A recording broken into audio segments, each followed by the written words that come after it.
madaxweynaha dawladda Puntland Dr. Abdulle Maxamed Ali Gaas ayaa shir gudoomiyay kulankii golaha wasiirada ee dawladda Puntland oo ka dhacay xarunta madaxtooyada Puntland ee Garowe kaas oo doorkan looga hadlay arrimo ay ka mid yihiin ammaanka guud ee Puntland iyo qabanqaabada shirka madaxda dawlad goboleedyada oo ka furmaya 20ka bishan magaalada Garowe ee caasimadda dawladda Puntland. Faafaynta warkaasi waxaa inoo diyaariyay wariyaheena Cabdalla Guure.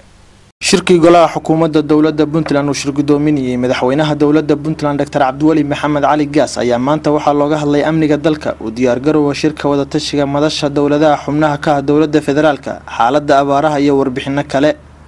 ugu horeyn golaha xukuumadda dawladda Puntland ayaa cadeeyay in amniga Puntland uu yahay mid wanaagsan waxayna ciidamadu ku jiraan howlgallo joogto ah gaar ahaan buuraleyda galgala oo ay ku dhumaalaysanayaan argagixisada al-shabaab. dhinaca kale golaha xukuumadda dawladda Puntland ayaa isku raacay in loo diyaar garoobo qabsoomida shirka wada tashiga madasha maamulada xubnaha ka ah dawladda federaalka Soomaaliya oo horey loogu ballamay inuu ka dhaco wajigiisa labaad caasimadda Puntland ee Garowe.